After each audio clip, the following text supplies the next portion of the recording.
The first time I walked through those automatic glass doors, I felt like I'd stepped onto another planet. The air was cold, recycled, and smelled like lemon-scented cleaner, and money. Everyone moved with a purpose, a sharpness.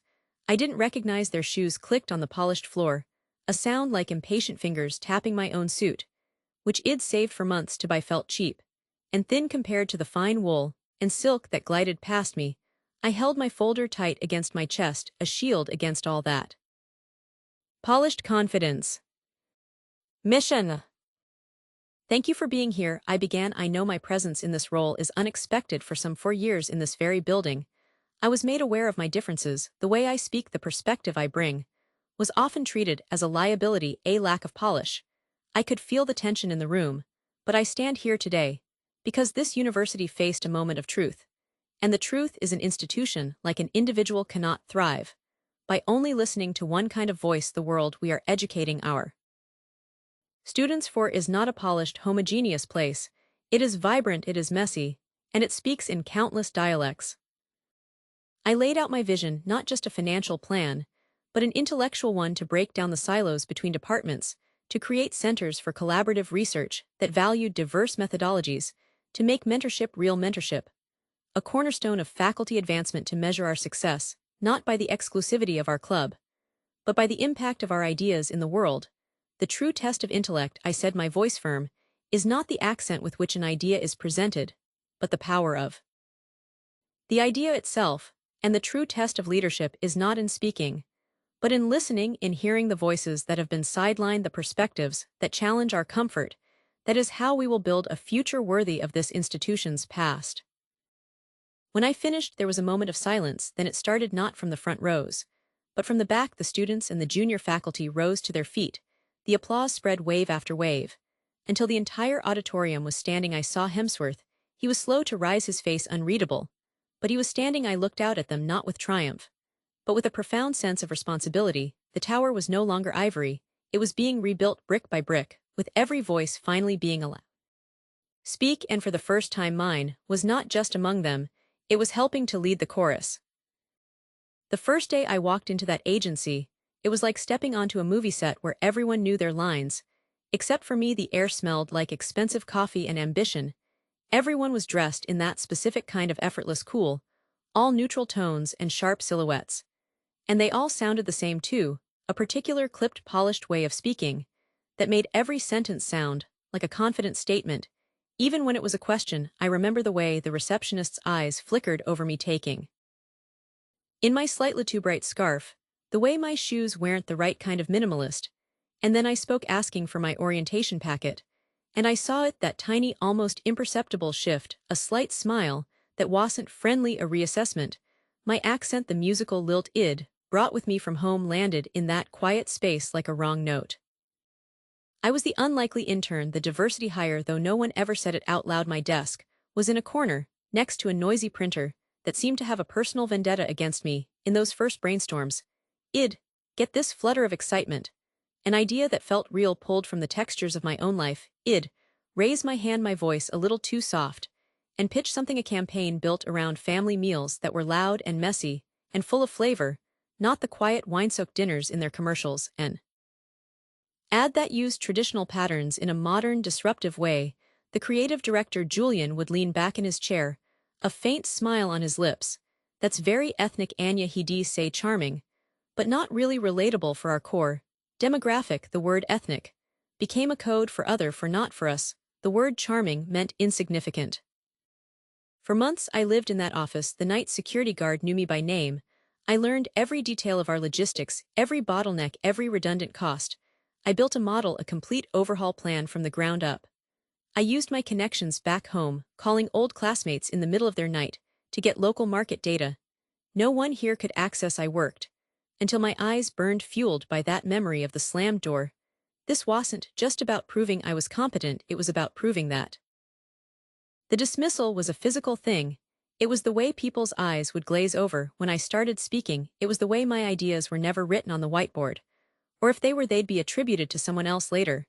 It was the social exclusion, the invites to the rooftop bar that accidentally never made it to my inbox. They had a language, a shorthand, built on shared references.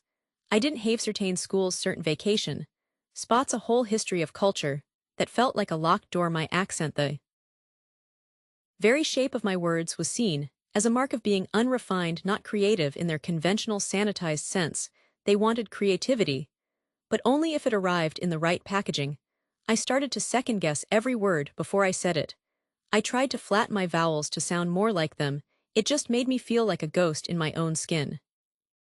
The turning point was a project for a new athletic, where client the brief was about global energy. Julian's team presented sleek gradient ads, with models running through generic cityscapes.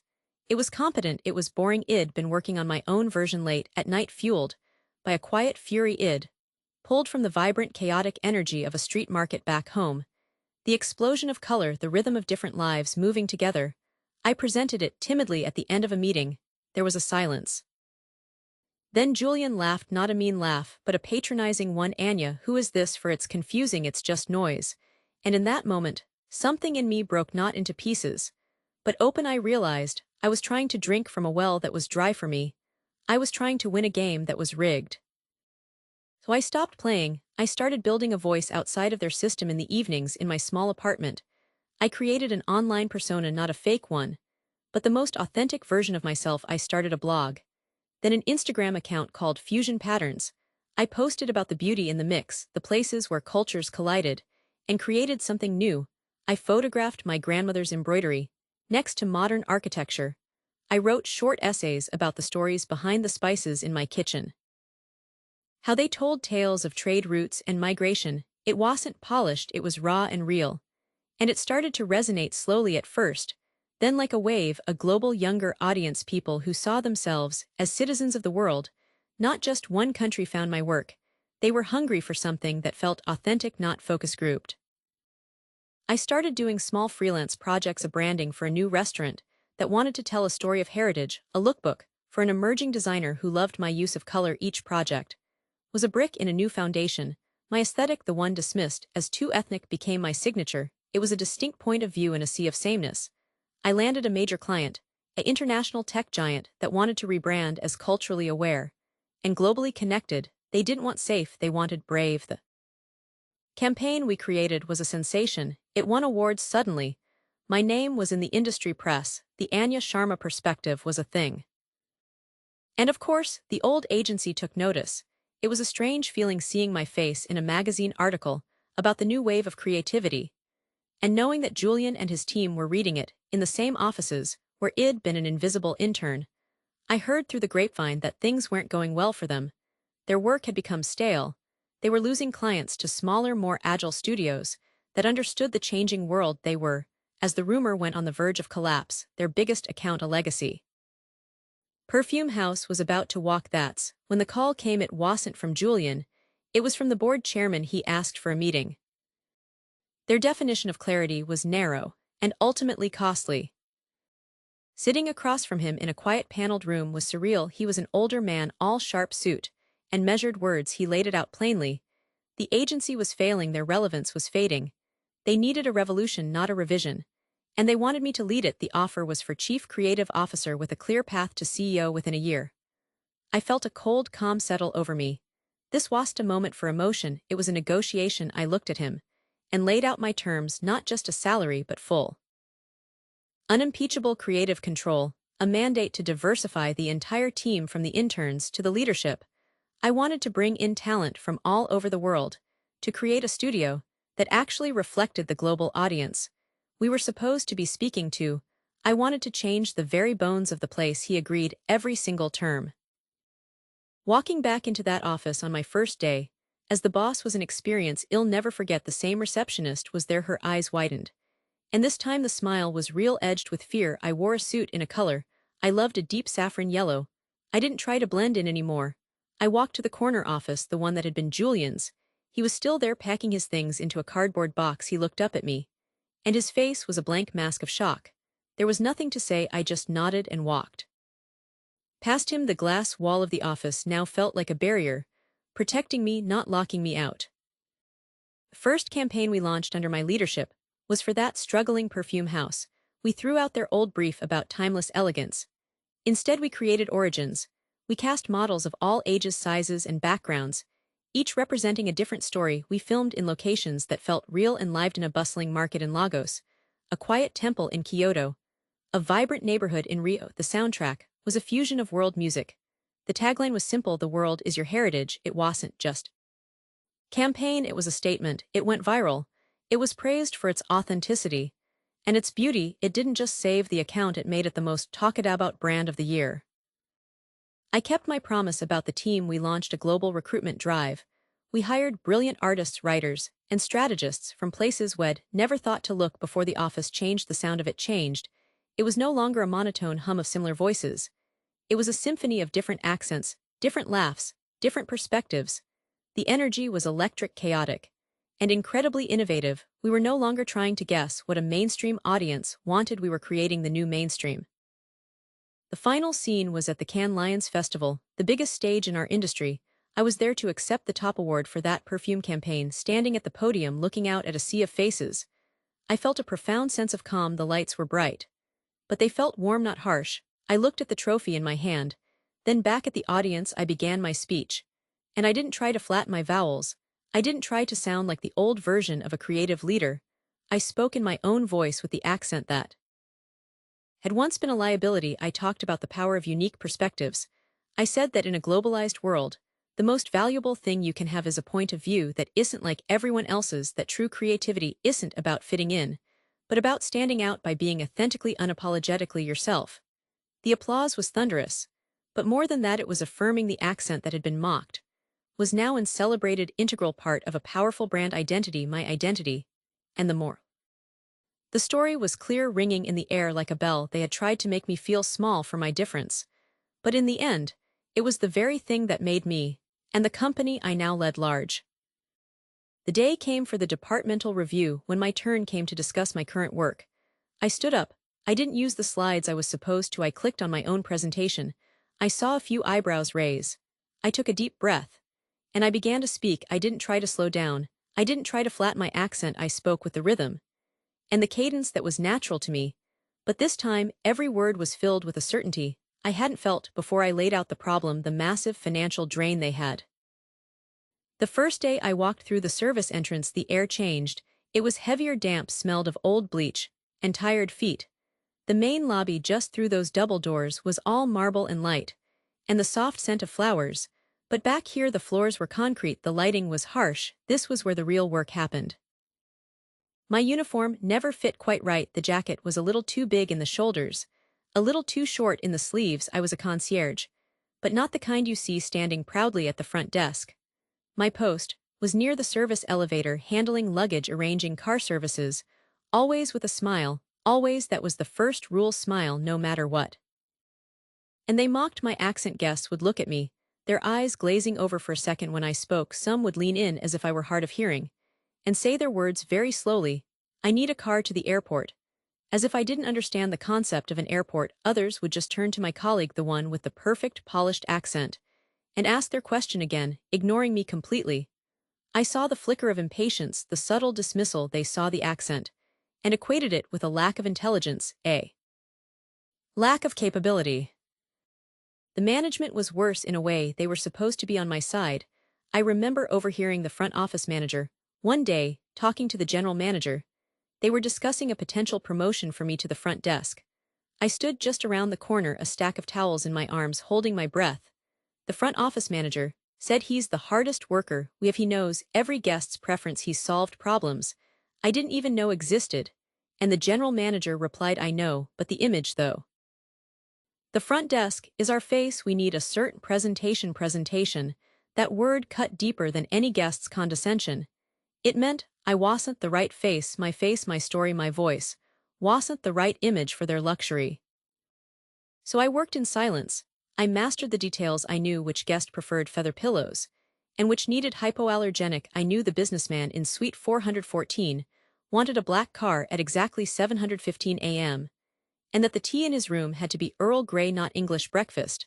I memorized the city map better than any taxi driver. I learned the names of every maid, every busboy, every maintenance worker. When a pipe burst on the 5th floor, I was the one who coordinated the room moves, who calmed the angry guests, who worked with housekeeping to get new linens delivered seamlessly. I became the unseen backbone, the machinery that made the grand illusion of luxury possible. They saw a man with an accent, they didn't see the architect of their smooth operation. Then came Mr. Alistair Finch. He was a regular, a titan of industry, who stayed with us for a month. Every quarter he was demanding precise. And everyone was a little afraid of him. His first visit, he went through 3 different concierges in a week. Nothing was right then by chance. He handed me his briefcase. As he came in from a meeting, he was on the phone barking orders to someone he needed a reservation at a restaurant that was fully booked for months.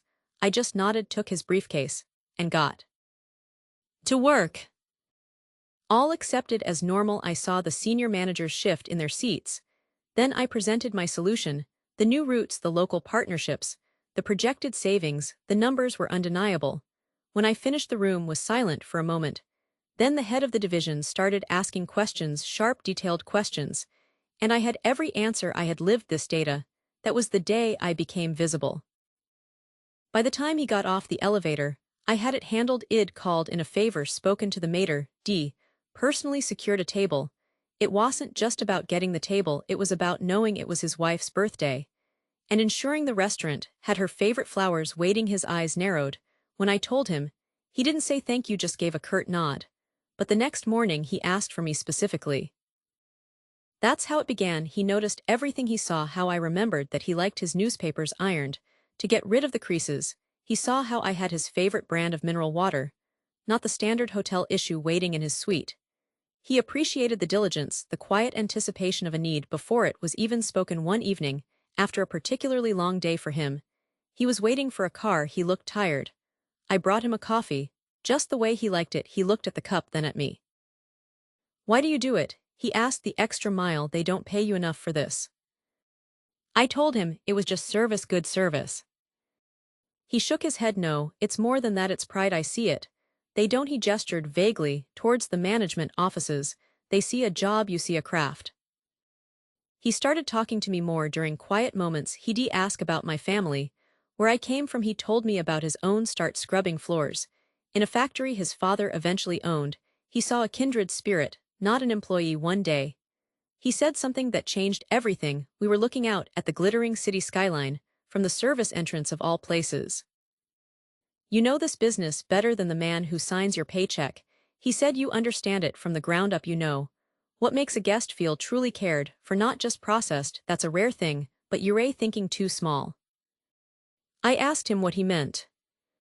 "Stop thinking about serving them," he said, his voice low and firm. "Start thinking about owning the place. Create your own brand, one that values this." He tapped his chest. "This genuine connection. The world is full of cold marble and pretension. It's hungry for warmth, for authenticity." A seed was planted that night, a tiny, impossible idea. What if I didn't just serve the guest? What if I created the entire experience, a place where no one was ever made to feel less than, because of their accent, their background, their story? A brand built not on exclusion, but on heartfelt welcome. After that, the change was gradual, but profound. The mimicry stopped, the jokes evaporated. Instead, people started coming to my desk. At first, it was just about the supply chain project. Then it was about other things, a cultural nuance for an Asian market, a second opinion on a contract. My phone, which had been silent for so long, started to ring. My inbox, filled with requests. The very thing that had made me an outsider, my different background, was now being treated as a strategic asset. I was no. It took 2 years of saving every penny, of working double shifts, of living in a tiny apartment. Mr. Finch, my mentor, helped me structure a business plan. He introduced me to people he believed when no one else did. I finally handed in my resignation. The general manager was almost amused. "Going to a competitor?" he asked. "No," I said, "I am starting my own."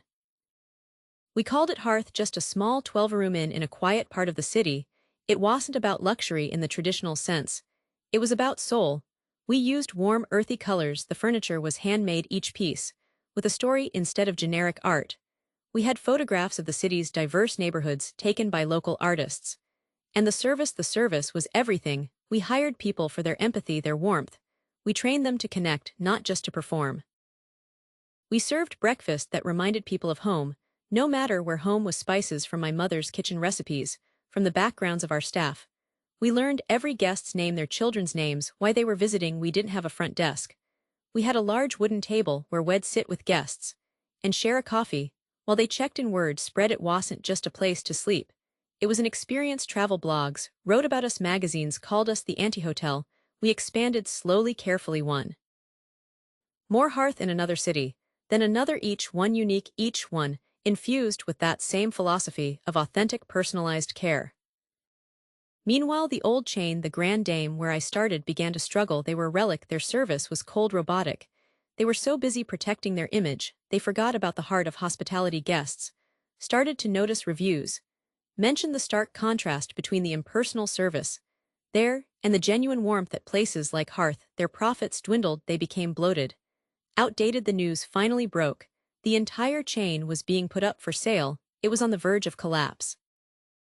That's when my mentor called. It's time. He said. He helped me assemble a consortium of investors who believed in the vision. We weren't just buying a failing business, we were acquiring a platform, a skeleton to rebuild upon. The bidding was fierce, but our plan was stronger. Our vision had a soul, and the banks could see it. We won. The day of the acquisition signing, I wore a simple, well-tailored suit, no uniform jacket. I walked into the headquarters, a place I'd only ever delivered packages to, and signed the papers that made me the majority owner. Then, I went to the flagship hotel, my old hotel. I walked through the main entrance. This time the doors were held open for me. The marble was just as shiny, the flowers just as fragrant. But the staff looked nervous. The news had spread. The general manager, the same one who talked about image, was waiting in the lobby. He was pale. He forced a smile, stepping forward to greet the new owner. When he saw it was me, his face went slack, the blood drained from it. He looked like he'd seen a ghost. "Welcome, sir," he stammered. The words seemed to choke him. I didn't gloat, I didn't need to. The shock in his eyes, the sheer unadulterated disbelief, was its own reward. I shook his hand firmly. "Call an all-staff meeting," I said. "In the grand ballroom, everyone from the chefs to the housekeeping staff now. Longer a ghost, I was a resource." They gathered, hundreds of them, looking anxious, curious.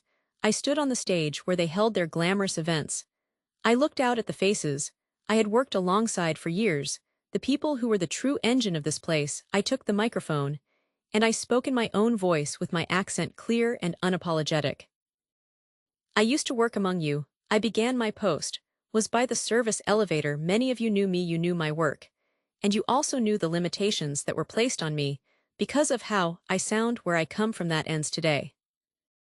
I laid out the new mission. We were not just a hotel chain anymore, we were a community. Diversity wasn't a checkbox for a corporate initiative, it was our greatest asset. We would tear down the invisible walls between front and back of house. We would train not to recite scripts, but to connect with guests as human beings.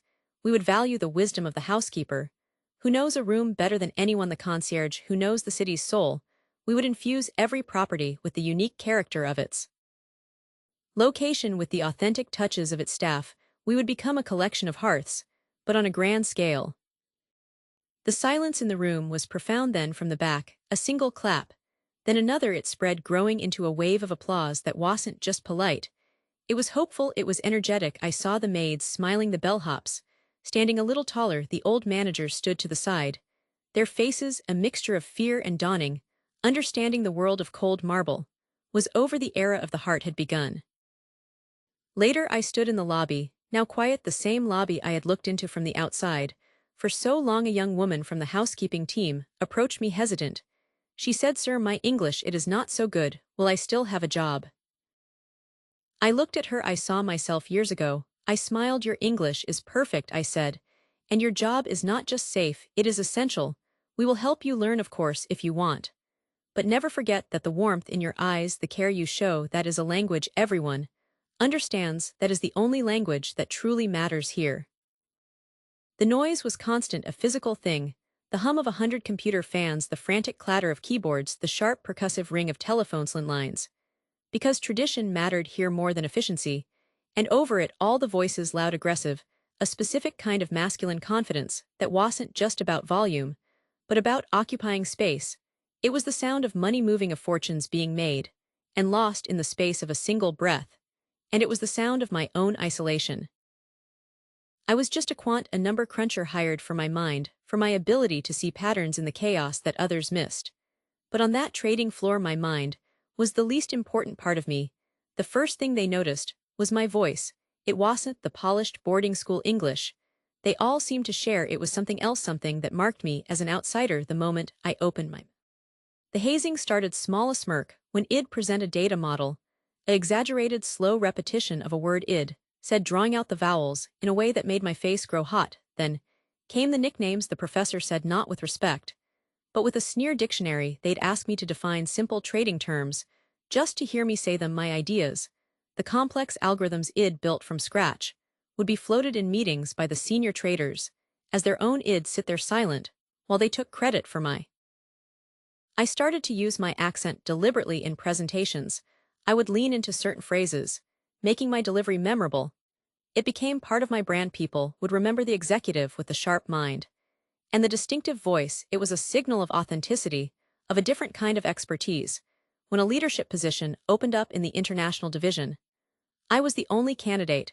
They considered the promotion put me in charge of the very team I had started with, including the man who had worked my accent, a barrier I couldn't cross to claim what was mine.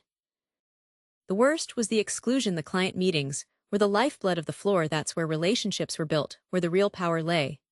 But I was never invited. Stick to the spreadsheets, Professor, my direct manager David, would say, clapping me on the shoulder with a force that was just a little too hard. Well, handle the people part, as if I weren't one, as if my different inflection made me less than human. The pressure to conform was a weight on my chest. Every single day I was supposed to become louder, brasher, to laugh at their crude jokes, to adopt their slang. But that would have been a different kind of surrender. So I stayed quiet. I retreated into the one place where I was untouchable, the data. I started working late, long after the floor had emptied of its boisterous inhabitants in the eerie silence, broken only by the blinking lights of servers. I found my sanctuary, my resentment, my frustration. I channeled it all into a new project, a trading model. But not like anything they had ever seen. It was unconventional. It didn't rely on the gut instincts and old boy networks that were the firm's religion. It was pure, cold, beautiful math. It factored in variables they dismissed as irrelevant: global shipping traffic, satellite imagery of retail parking lots, subtle shifts in linguistic patterns across financial news wires. It was a black box, and I was the only one who understood the language. It was written, and it worked slowly at first, a trickle of profits that were easy for them to dismiss as luck. But then it became a river, a torrent. The model started generating returns that were off the charts, consistently outperforming every other strategy on the floor. The whispers started. They couldn't ignore the numbers on their screens. My little black box was making the firm millions. I became their most valuable asset, and also their most uncomfortable secret. They'd crowd around my terminal, these masters of the universe, staring at the graphs and figures I produced. But they'd never look me in the eye. I was a tool, a profit-making machine they didn't understand and didn't like, but couldn't afford to discard. The mocking didn't stop. It just became quieter, more muttered. The disrespect was still there, simmering beneath the surface of their forced politeness. They valued my output, but they still saw me as the guy with the funny accent. Then the market crashed. It wasn't a slow decline. It was a cliff. One day, everything was normal. The next, panic. The screens were a sea of red. The loud, confident voices were replaced by shouts of fear, of disbelief.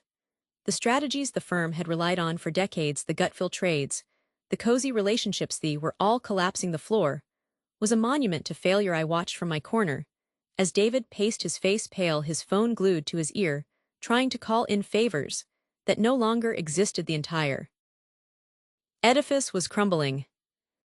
But my screen was green, a deep, steady emerald green. While everyone else was hemorrhaging money, my model was thriving. The very chaos that was destroying them was the environment my algorithm was built for. It saw the panic not as a threat, but as a pattern. It was executing trades with a calm, mechanical precision, finding value where others saw only ruin. The silence around my terminal became profound. One by one, the traders stopped their frantic pacing and just stared. The only green in an told me I was a source of confusion. The first meeting I ran with him in the room was a quiet affair. I didn't gloat, I didn't even mention the past. I just led the meeting with a firm, calm authority. The respect in the room was palpable, and it was earned, not given. It was built on results. Ocean of red. The summons came an hour later. I was to go to the executive boardroom, the inner sanctum. I walked through the quiet, shell-shocked trading floor, past men who couldn't meet my gaze. The door to the boardroom was heavy mahogany. I pushed it open. The entire C-suite was there, the CEO, the CFO, men whose names were on the building. They looked old, defeated. The air was thick with the smell of expensive coffee and fear. David was there too, slumped in a chair, looking like he'd aged 10 years in 10 hours. The CEO gestured for me to sit. "We've seen your numbers," he began, his voice hoarse. "They're remarkable in the current circumstances. They're a miracle. We need to understand your model. We need to implement it across the entire firm immediately." I just looked at him. I didn't say anything. The power dynamic in the room had shifted. I felt it. They felt it. The old rules no longer applied. The CEO cleared his throat. "We need you to lead this effort. We're creating a new division, quantitative strategy and asset management. We want you to be its head, effective immediately." There it was, the moment I looked at David. He was staring at the table, his jaw clenched. I thought about all the meetings I'd been excluded from, all the ideas that had been stolen, all the times my voice had been mocked. This wasn't just a promotion, it was a capitulation. "There are conditions," I said, my voice, the one they had laughed at, echoed in the silent wood-paneled room. It didn't sound small anymore, it sounded calm. "Cert. The division has full autonomy. I report directly to the board. And I choose my own team based on merit, on intellectual curiosity, not on who they know or where they went to school." The CEO nodded, slowly agreed. "Whatever you need." The announcement sent shockwaves through the firm. The professor was now the boss. The first thing I did was dismantle the old boy network. I promoted junior analysts who had shown real talent regardless of their background. I fired the loudest, most arrogant traitors, the ones who had built their careers on bluster instead of brilliance. The culture of the floor began to change. The aggressive shouting died down. It was replaced by a new sound, the quiet, intense hum of collaboration. We held seminars. I taught my team. The call from the board came on a Tuesday morning. They wanted to meet with me personally. I thought it was about the quarterly report. When I walked into the chairman's office, the entire board was there. They offered me the job, chief executive officer. The company was facing stagnation. They said they needed a new perspective, a leader who could see the world differently. They said my name, my full name, correctly. They said my vision for global integration was exactly what the company needed to survive. There was no talk of principles behind my models. It wasn't a black box anymore. It was a new way of thinking. We valued data over dogma, intellectual humility over arrogant certainty.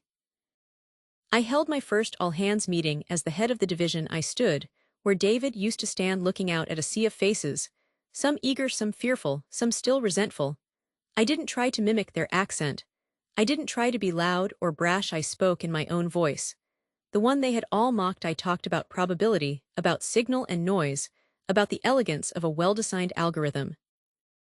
And they listened, really listened, because in the end, on a trading floor, there is only one universal language. It isn't the accent you were born with or the school you attended. It's the language of results, the accent of profit and intelligence, true groundbreaking intelligence. It doesn't have a dialect, it's a currency that everyone everywhere understands. The silence in the room, when I finished speaking, was more powerful than any applause. It was the sound of a new calculus for leadership, finally being understood. I remember the drive into town. The main street felt like a faded photograph. You could see the ghost of a thriving place in the broad windows of the old department store, now boarded up, and the grand facade of the bank, now a pawn shop. The air itself felt still heavy with a kind of quiet resignation. My GPS led me to the factory gates, a hulking complex of rust-streaked brick and corrugated steel. The sign was still there, but the letters were faded, like the pride of the place had been slowly washed away by the rain. This was the heart of the problem. The company had sent me here as a consultant, a last-ditch effort, before they pulled the plug for good. The plant manager, Bill, met me at the door. He had a firm handshake, but his eyes were tired. He showed me to my new office, a small glass-walled box overlooking the factory floor. It was clear he saw me as just another suit from headquarters, here to deliver the bad news with a soft accent and a PowerPoint presentation. The real introduction came when he took me out onto the floor. The noise was immense, a symphony of clattering metal and hissing pneumatics, but the rhythm was off. It was labored, inefficient, and the men and women operating the machines, they looked up as we passed. Their stares weren't curious, they were guarded, suspicious. I heard the murmurs. "Who's the new guy?" Another voice, louder, meant to be heard, "Probably here to count the chairs before the auction." Then the comment that would become a refrain, one of the older mechanics wiping grease from his hands with a rag looked me up and down at my clean shirt and said to his buddy, "What could he possibly know about real work? Can barely even understand." Him a few laughs followed us. It was a wall, and I was on the wrong side of it. The challenge was immense. The machinery was decades old, patched together with makeshift fixes. The morale was lower than the quarterly projections, which were bleeding red. Closure wasn't just a threat, it felt like an inevitability that everyone was just waiting for. I knew that office was a trap. It was a symbol of everything they distrusted. So the next morning I didn't go to the glass box. I walked right out onto the factory floor in a pair of old work boots I'd brought with me. I went over to the same mechanic who'd made the comment, a man named Frank. He was elbow-deep in a hydraulic press that had seized up again. I didn't say anything at first, I just watched. I could see the problem wasn't the main cylinder, it was a misaligned solenoid valve that was causing pressure backup. He was trying to force the primary mechanism. After a few minutes of him cursing under his breath, I finally spoke. My voice felt small against the din of the factory. I pointed to the valve assembly. "The problem is not here," I said. "It is the small one on the side. It is receiving a false signal." He looked at me like I'd just spoken in riddles. What he grunted, I didn't repeat myself. I just reached for a tool, my hand hovering, asking permission. He shrugged, a what the hell gesture. My desk was in a corner, a small space tucked away from the windows. It felt like being placed in storage. The first introduction to my team was a series of tight smiles and quick handshakes. I could see the curiosity in their eyes, and then the slight flicker of judgment when I spoke my name, which flows like a river back home, stumbled out of their mouths, broken into harsh, unfamiliar sounds. They didn't even try to get it right. Clarity, no concern about comprehension. The very qualities I'd been told were weaknesses were now the reasons I was being given the highest power. It took me 10 minutes to bypass the faulty sensor. When I hit the power, the press hummed to life, smooth and steady. Frank didn't say thank you, he just stared at the machine, then back at me. The look in his eyes changed. It was no longer dismissive, it was recalculating. That was the beginning. Day after day, I was out there. I'd work alongside them on the assembly line, learning the specific peculiar rhythms of each machine. They had names for them: Betsy, Old, Reliable, the Beast. These weren't just assets on a balance sheet, they were partners, each with their own personality and quirks. The workers knew every sigh and groan they made. I stopped trying to give orders and started asking questions. Why do you do it this way? What always breaks first? If you could change one thing, what would it be? Slowly over warm coffee from a thermos during breaks, the stories came out. They talked about their fathers, who built this place, about the days when the parking lot was full, when the whistle at the end of the shift meant a good paycheck and a hot dinner. The mockery of my accent didn't disappear, but it softened. It became less of a weapon and more of a characteristic, like Frank's thick drawl. They realized the accent wasn't a sign of ignorance, it was just a different vocabulary for the same language of gears and grease and problem-solving. The respect was earned not in the boardroom, but with a wrench in my hand, listening to the wisdom of a man who'd been tuning the same machine for 30 years. After a month, I saw the whole picture. The plant wasn't dying because the products were bad. They were the best. It was dying from 1,000 small inefficiencies, from a corporate strategy that saw it as a cost center, not a center of excellence. I spent nights in my tiny rented apartment, surrounded by schematics and production data. I didn't write a report for the executives, I drew up a plan, a real plan. It was bold, because it asked for investment. Instead of recommending cuts, it proposed retrofitting the existing machinery with modern computerized controls, a job that would require upskilling the current workforce, not replacing them. It suggested a shift in production to more specialized high-margin components, where their craftsmanship would truly shine. I knew corporate would hate it. They wanted a simple recommendation: close it, or keep it on life support. This was a proposal for a resurrection. The day came to present it. The executives were flying in, but I didn't present it to them. First, I called a meeting in the factory cafeteria. The whole workforce was there, crammed between the long tables. I stood on a chair with no slides, no charts, just me and my accent, and a few pages of notes. I laid it all out: the real financial situation, the threat of closure, and then my plan. I explained the retrofits, the training programs, the new product lines. I spoke their language. I talked about making Betsy run faster and with less downtime, about turning the beast into a precision instrument. I told them the company brass was coming, and they would probably say no. They would say it was too expensive, too risky. But this is not their factory. I said, my voice rising to be heard in the silent room. It is yours. And if we stand together and show them what we can do, we can save it. The silence lasted a moment. After I finished, then, Frank stood up.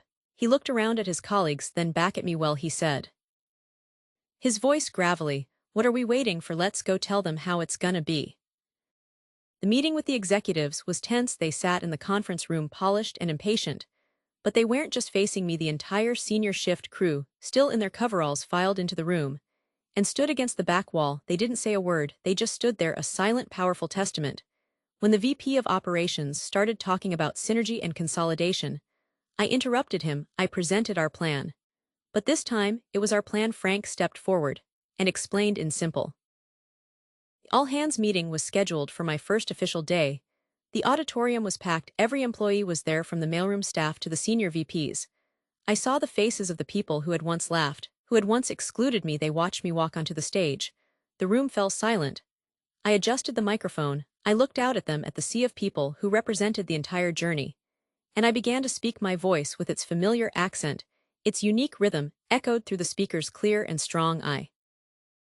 Brutally practical terms: how the retrofit would work on his press. Another worker, a woman named Maria, who ran the quality control station, detailed how the new sensors would reduce waste by 20%. We weren't asking for permission. We were presenting a partnership. The executives were stunned. The sheer force of the collective will in that room. The detailed engineering, the clear passion. They had no defense against it. They approved the funding.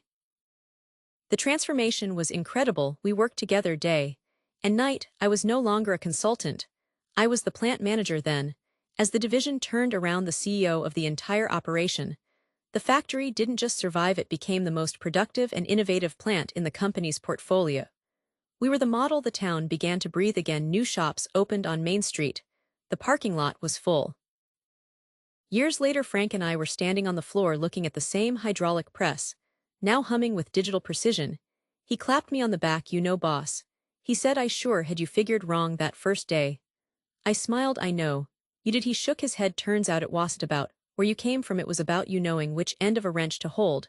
That was the highest compliment I ever received. The title, the accent, the suit, none of it mattered. Leadership, I learned, is not about speaking perfectly. It's about listening intently. It's about understanding the machinery, yes, but more importantly, understanding the people who give it a soul. It's about having the courage to stand with them on the factory floor and build something real together. Spoke about the future. I spoke about inclusion, not as a corporate slogan, but as a business necessity. I talked about the strength that comes from diverse thought, from different experiences, colliding to create something new. I told them that our greatest asset wasn't our brand or our capital, but the collective intelligence in that room, an intelligence that was wasted if everyone was forced to think and sound the same. After the speech, as people filed out, many came up to shake my hand. But the moment that stayed with me was when a young woman from the marketing department, someone I didn't know, approached me. She had a slight accent too, something Eastern European. Her eyes were shining. She just said, thank you for not changing your voice. And in that moment, I felt the circle complete. I still sit in that corner office, sometimes the one with the view of the whole city, and I think about that first day, the feeling of being out of place, the sting of those early humiliations. I don't feel anger about it anymore. In a strange way, I feel gratitude. The resistance I faced forged me. It forced me to be smarter, tougher, and more strategic than I ever would have been if everything had been easy. It taught me that resilience isn't about bouncing back to your original shape. It's about being reshaped by the pressure, becoming something stronger and more defined. The climb was hard, but the view from the top, the view is absolutely clear. The air in that pitch room was thin, sterile. It smelled of expensive coffee and ambition. The lights were so bright, aimed right at me, bleaching the color out of everything. I could feel the heat from them on my face. Around the table, a half-circle of men, polished shoes, crisp shirts, faces that were all different, but wore the same expression, a sort of bored skepticism. They'd seen 100 pitches today. I was just the next one on the list. I had the deck up on the screen behind me, clean lines, elegant code, architecture, market data that was irrefutable. But I knew even before I started that the most important thing to them wasn't on that screen. It was me, my face, the way I formed my words. I took a breath, and I began. I explained the core problem, the gaping hole in their own security platforms that my algorithm was designed to fill. I spoke with passion, This wasn't just a business idea. It was a solution I had lived and breathed. For 2 years, every line of code was an answer to a problem I had watched these very companies struggle with. But I could see their eyes glazing over one of them, a man with a sharp jaw, and a watch that probably cost more than my car kept looking at my mouth, not listening to the words, just watching the shape of them. Another younger leaned over and whispered something to his neighbor. They both smirked a quick private joke. I knew the subject. I'd seen it before. My accent, the rolling of my Rs, the distinct rhythm that marked me as an outsider. I pushed through. I explained the proprietary machine learning model. It started small, a mimicry of my accent. When I asked a question, in a meeting not malicious, they'd say, just a bit of fun, can you say that again slower this time? Someone would ask me to translate a common English word as a joke, and the table would chuckle. I'd laugh along, my face feeling hot. The real exclusion was quieter meetings would be scheduled, and I'd find out about them. By accident, conversations would stop. When I walked near the coffee machine, I was a ghost in the machinery of the place present, but scalability, the first mover advantage. When I finished, there was a silence, not an impressed silence, a waiting silence. The man with the expensive watch was the first to speak. He didn't ask about the technology. He said, it's a compelling concept, very ambitious. He paused, tapping his pen on the table. But let's talk about go-to-market strategy. You're proposing a direct sales model to enterprise clients that requires a certain finesse, a certain level of communication clarity. He was choosing his words carefully, but the meaning was clear as glass. Another investor chimed in, he's right. The idea has legs, but the face of the company needs to inspire confidence. There can't be any barriers. The final blow came from the oldest one in the room. He had a kind face, which almost made it worse. He said it like he was giving me wise counsel. Son, he said, this is a great idea truly, but you need a frontman, an American CEO with presence, someone who can walk into a boardroom at Google or Microsoft and command the room. You're the brilliant engineer, let someone else be the face. And that was it. They weren't rejecting the idea. They were rejecting me, my voice, my origin. They wanted to put different face on my work, a face they were comfortable with. The feedback wasn't about market fit. It was about my fit. I stood there, the bright lights feeling less like a spotlight and more like an interrogation lamp.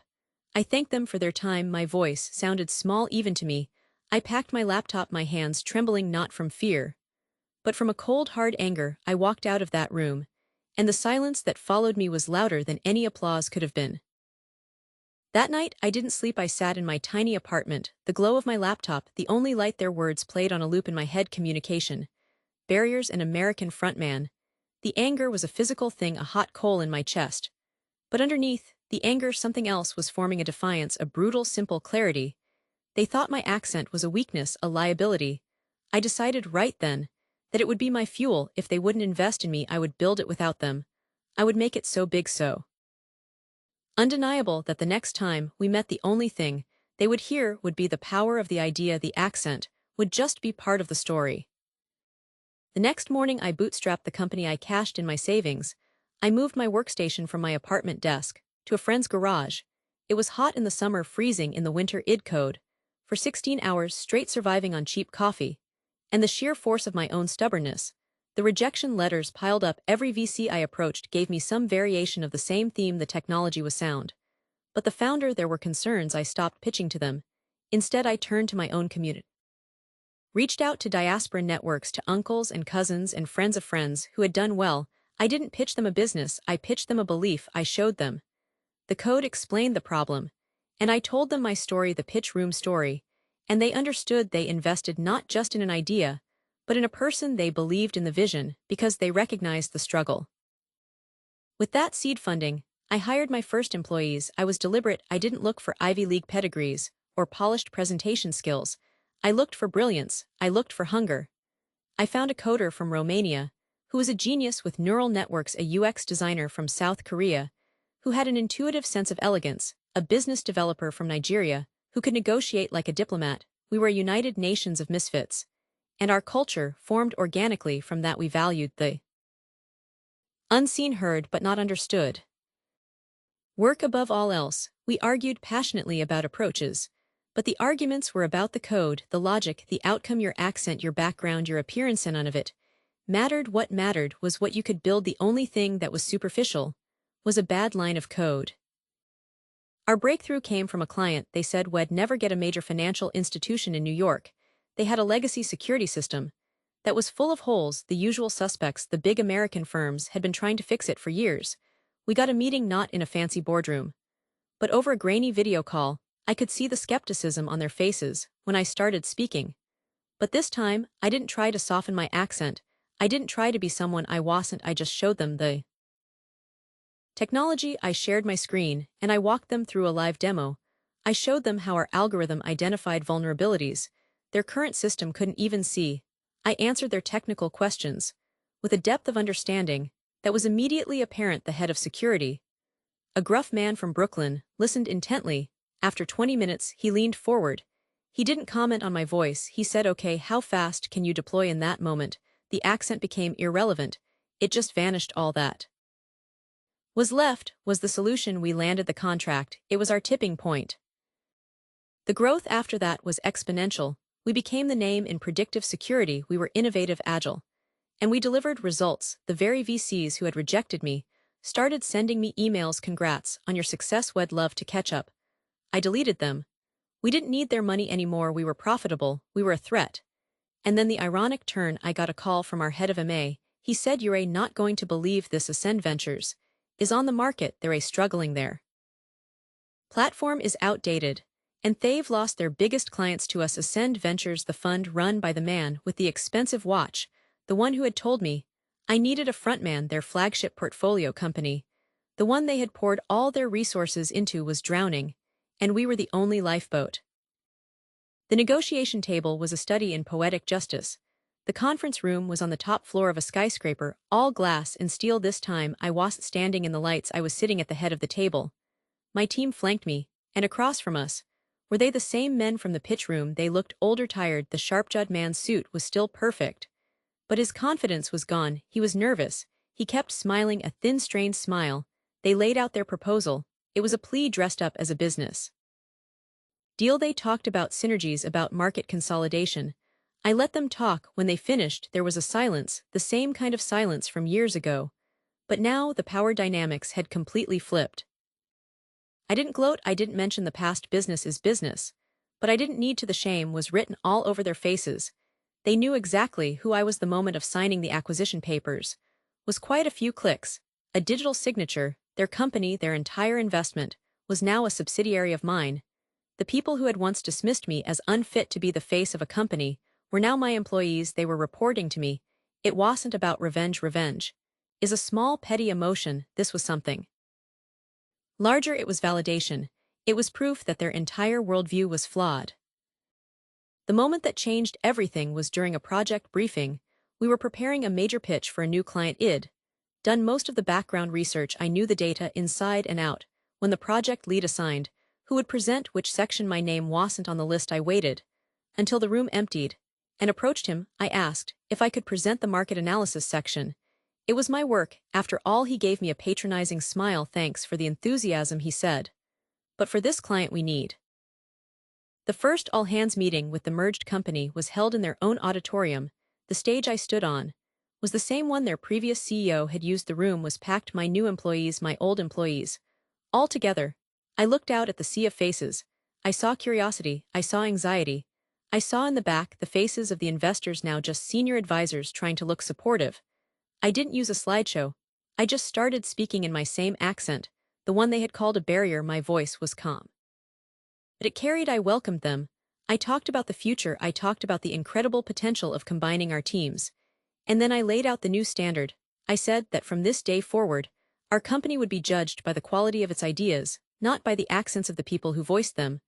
I announced new policies: unconscious bias training for all managers, a blind review process for code and project proposals, where the submitter's name and background were hidden, a mentorship program designed specifically to elevate voices that might otherwise be overlooked. I said that our strength was our diversity of thought, and that we would actively, aggressively protect it. The lesson wasn't just for them, it was for me. Solidified innovation cannot be confined. It doesn't have an accent. It doesn't come from one specific background. It thrives on the edges, in the unique perspectives that the mainstream often dismisses. The greatest rebuttal to prejudice isn't a shouted argument, it's quiet, monumental success. It's building something so solid, so transformative, that the old biases simply crumble against its weight. They wanted me to get a frontman. In the end, I became the only face the company ever needed. The phone call came in the middle of the night, which is never a good sign. It was my uncle's voice, strained, trying to sound authoritative, but cracking around the edges. He didn't say hello, not really, he just launched into it. The business is failing, your father's legacy. It's crumbling, there are arguments, we need family here. And I knew, sitting in my quiet apartment thousands of miles away, that family meant me, the one who left, the one they never really understood. The airport back home smelled the same, that specific blend of damp air and diesel fuel, but everything else felt smaller, the buildings, the streets, even the sky seemed closer, pulling up to the old house.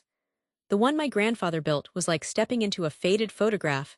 The paint was peeling, the garden was overgrown, and standing on the porch were my uncles and aunts, their faces, a mixture of relief and something else, resentment maybe. The greetings were stiff, all formality, handshakes that were a little too firm, kisses on the cheek that didn't quite land. And then it started. My uncle, the one who called me, clapped me on the shoulder. So the big shot is back from the city of glass and steel. We hope you haven't forgotten how real business is done. He smiled. But it didn't reach his eyes. I tried to speak, to offer a simple suggestion about the faded sign out front, and I saw at the moment my accent hit the air, the way their faces changed, a slight smirk from my cousin, a patronizing nod from my aunt. Oh, listen to that, my uncle said, all those fancy foreign words, very impressive. But here we speak plainly. It was a wall, an immediate, unspoken division. I was the outsider, and my voice was the proof. The first few days were a lesson in silence. They'd have their meetings behind closed doors, and I'd be left in the main office, surrounded by the ghosts of my father's ambition. The place was a museum, dusty ledgers, invoices written by hand, a palpable resistance to anything that smelled of the 21st century. They offered me coffee, asked about my flight, but any real conversation about the business was met with a dismissive wave. You wouldn't understand, they'd say. It's different here, your father, he had a certain way. Everything to be crystal clear, no room for confusion. Maybe next time. He patted my shoulder and walked away. Confusion. That was the word he used. He meant my voice. He meant the way I shaped my words, the music of my homeland that I couldn't and didn't want to erase. I stood there in that empty conference room, the whiteboards full of plans I wasn't deemed clear enough to explain, and I felt a cold anger settle in my stomach. This wasn't just embarrassment anymore, this was a door being slammed in my. And I realized their reverence for my father was just an excuse for their own fear. They were hiding behind his memory, using it as a shield against any change. But I couldn't just watch it burn. Late at night, after they'd all gone home, I stayed. I went through the financial records. It was worse than I imagined, not just a few bad seasons, but a systemic rot. Invoices paid twice, suppliers charging triple the market rate, money being funneled into side projects that went nowhere. It wasn't incompetence, it was a quiet corruption. They were bleeding the company dry and pretending it was just a bad economy. The only one who ever stayed late with me was my younger cousin Alara. She was in her early 20s, quiet, with sharp eyes that missed nothing. She'd bring me tea and just watch me work. One night, she finally spoke. They're scared of you, she said, her voice barely a whisper. They talk about you. When you're not here, they say you think you're better than us because you left. I asked her what she thought. She looked down at her hands. I think the company is dying, and I think you're the only one who isn't afraid to look at the numbers. Having an ally, just one, changed everything. It gave me the courage to confront my uncle. I set up a meeting in the main conference room, the one with the giant portrait of my grandfather staring down. I didn't go in with anger, I went in with a spreadsheet.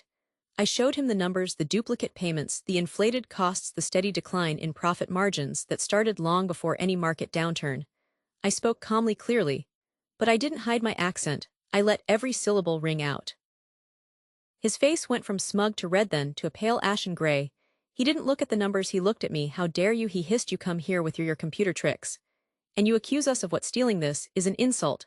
This is not how family behaves. You disrespect your father's memory with this foreign nonsense. The backlash was immediate, and ugly other uncles chimed in, shouting about respect and tradition.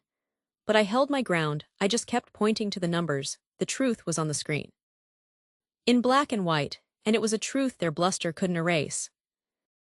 The crisis hit a few weeks later. A major client, one of the last big ones, pulled their account. The bank called, threatening to call in our loans. The emergency family meeting was called for a Sunday morning. The mood in the room was funereal. My uncle, the patriarch, stood at the head of the table. But he had no plan, he just had excuses, blaming the market, blaming the client, blaming the government. It was a symphony of failure.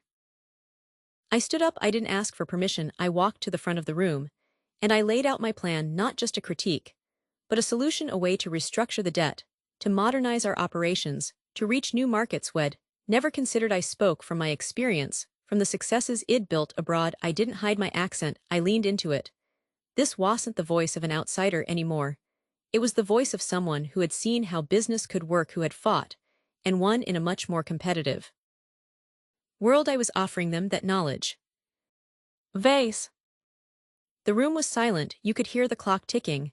Then Alara stood up. Her voice was quiet, but it cut through the tension like a laser. He's right, she said, looking not at me, but at the other family members. We are failing, and we have been for a long time. We've been too proud to admit it. If we don't do what he says, there will be no business left in 6 months, no legacy, nothing. She looked at my uncle. I vote we let him lead. It was like a dam breaking one by one. The other younger members, the ones who had been silent for years, nodded. They voted. The old guard was outnumbered. The stunned silence that followed was louder than any shouting had been. My uncle looked defeated. His shoulders slumped. He looked at me, and for the first time I didn't see condescension or anger in his eyes. I saw a flicker of shame, and then resignation. The board, our family, appointed me as the new CEO. The task of saving everything fell to me. My first act wasn't what anyone expected. I didn't fire my uncle or the others who had mocked me. I called each of them into my new office individually. I didn't lecture them. I asked for their help. I told them that while I had ideas for the future, they held the key to the past. They understood the soul of this company, the relationships with the older clients, the traditions that were worth preserving. I gave them a choice: be a part of the problem or be a part of the solution. To my surprise, they chose to help. We started to blend the old with the new. We used their deep local knowledge to stabilize our core business, while I introduced the systems and strategies that would allow us to grow. That accent, they mocked it, became our greatest asset. It allowed me to negotiate with international partners in a way they never could. It was a bridge. It showed that we were both rooted here and capable of thinking globally. The healing was slow. It wasn't about grand apologies. It was earned in the day-to-day. It was in the way my uncle started to actually listen in meetings. Instead of just waiting for me to finish, it was in the way my aunt brought me lunch, a dish she knew was my favorite from childhood. The respect came through competence, through showing them that my love for this family and this business was just as real as theirs, even if it sounded a little different. I realized, standing with Alara and my uncle at the unveiling of our new company direction, that the accent was never a weakness. It was a story of leaving and returning, of learning and applying. The mockery was just fear talking, fear of the unknown, fear of losing control. But by embracing what made me different, I didn't erase our heritage. I gave it a future. The voice they tried to quiet became the very thing that saved us all.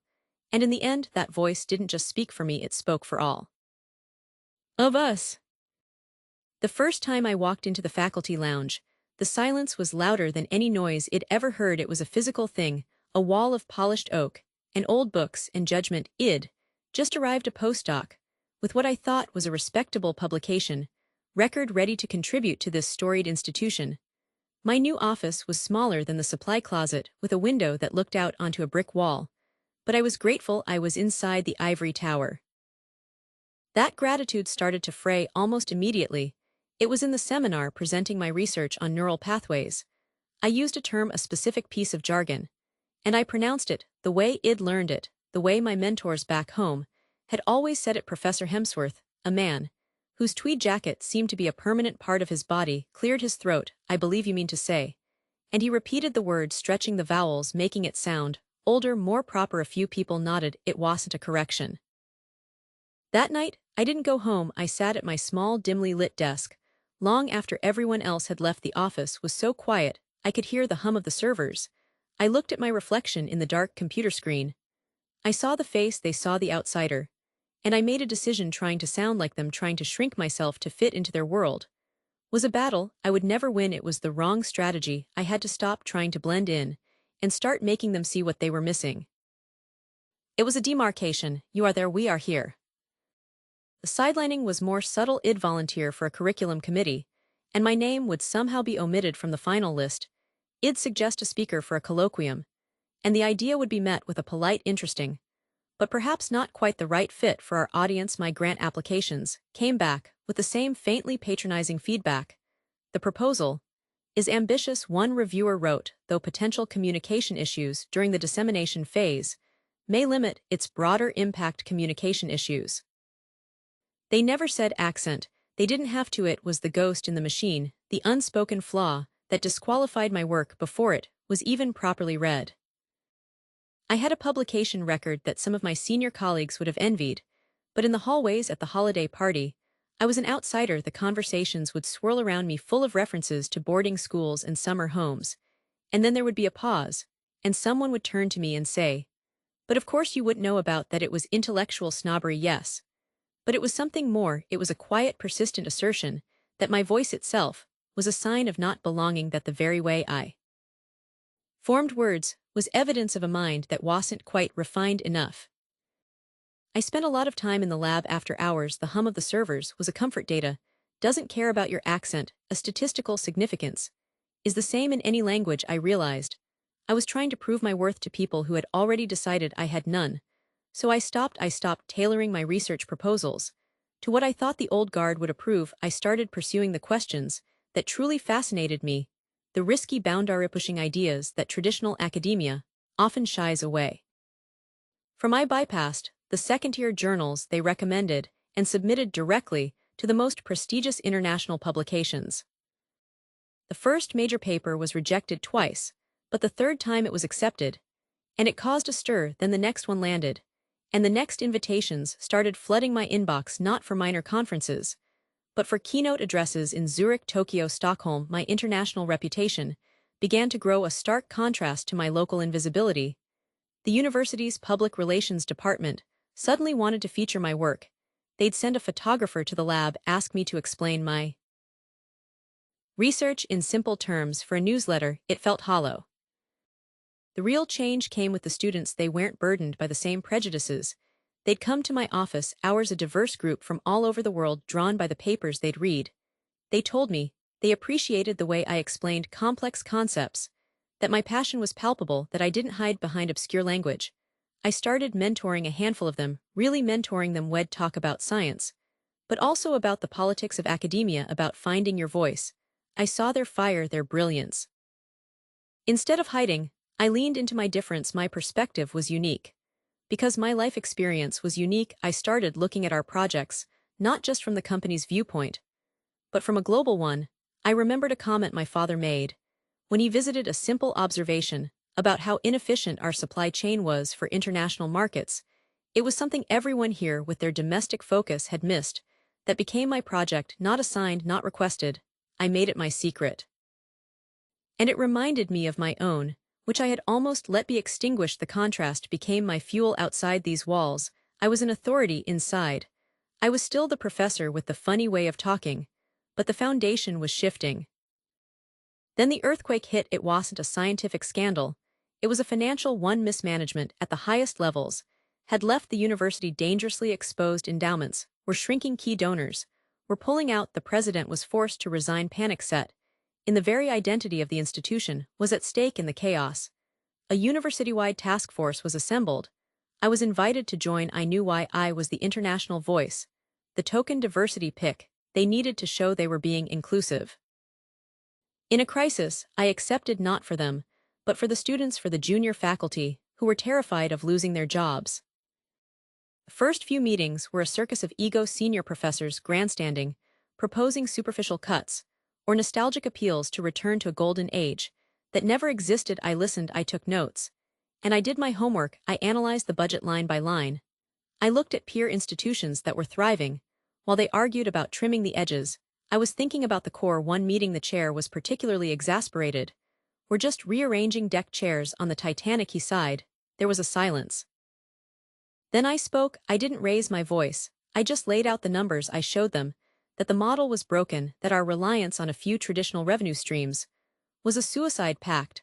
I presented an alternative, a plan to leverage our international reputation, to create new innovative partnerships with industry and global institutes, to restructure the undergraduate program, to attract a different kind of student.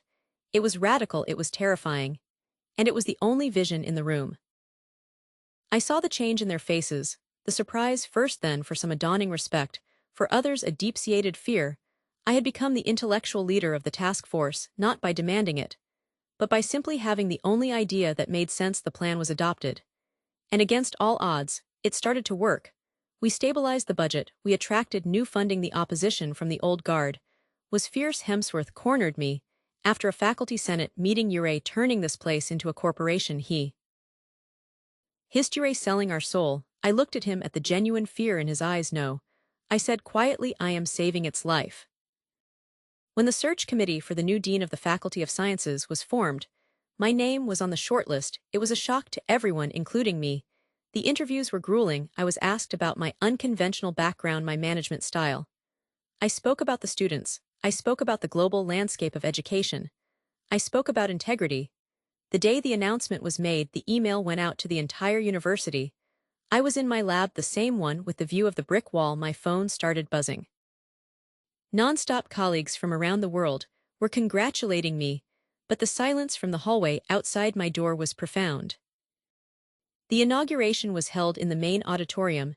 It was packed. I saw faces from every department, from the grounds crew to the board of trustees. And I saw Hemsworth sitting in the third row, his arms crossed. When I walked to the podium, the room fell quiet. I looked out at them. I took a breath. I didn't try to modulate my voice. I didn't try to sound like them.